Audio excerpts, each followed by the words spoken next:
Good morning, students. Today we will see our next chapter, chapter 2, A Beautiful Day. It's a poem by William Wordsworth.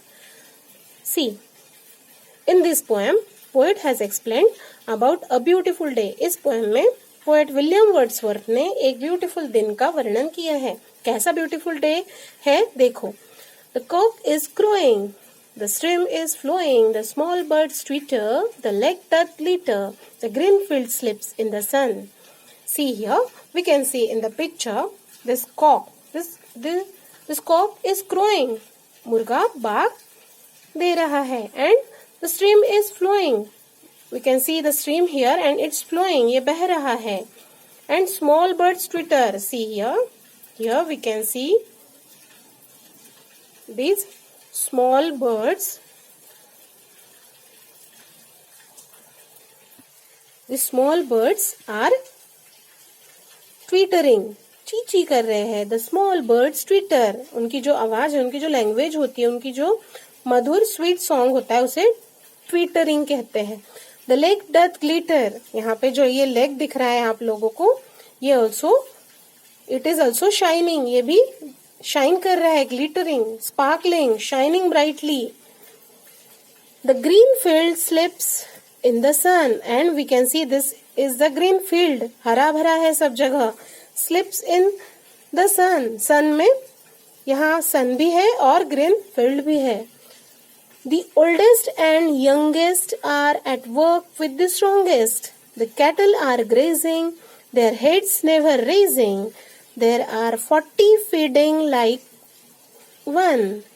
See, poet is saying, कवि क्या कह रहे हैं कि the old ऐसा जो beautiful days है जिसमें कॉक जो है क्रोइंग कर रहा है, मुर्गा बाग दे रहा है, झरना बह रहा है, बर्ड्स ट्विटरिंग कर रहे हैं और लेक भी शाइन कर रहा है. ऐसे मौसम में जो ओल्डेस्ट पीपल है वो भी और जो यंगेस्ट पीपल है वो भी अपने पूरे स्ट्रेंथ के साथ काम पर लगे हुए हैं. ये काम का समय है. जैसे हमें भी पता है कि काम का समय कैसे कैसे कब कब होता है. ये जो एक वर्णन किया है ना, ये कंट्री साइड का है, विलेज साइड का है.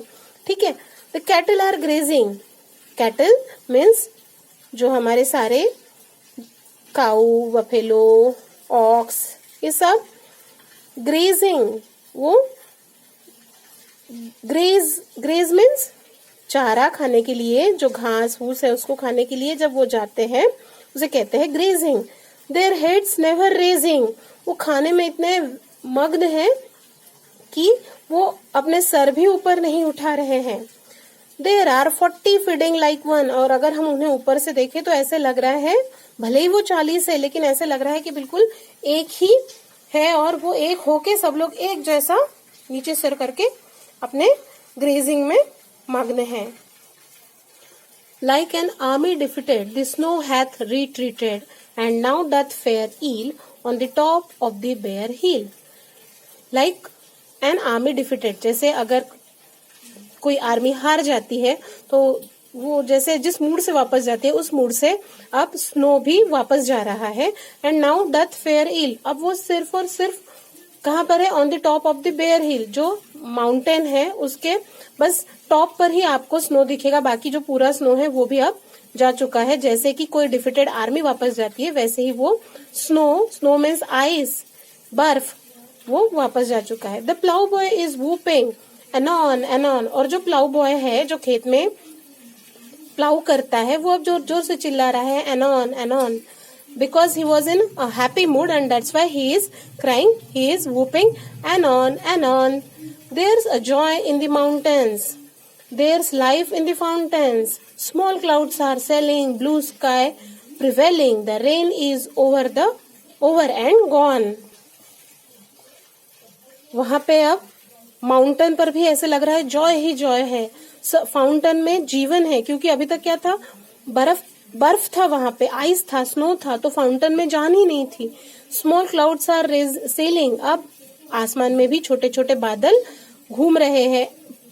Blue sky prevailing. अब नीला आसमान स्वच्छ स्पष्ट दिख रहा है. And the rain is over and gone.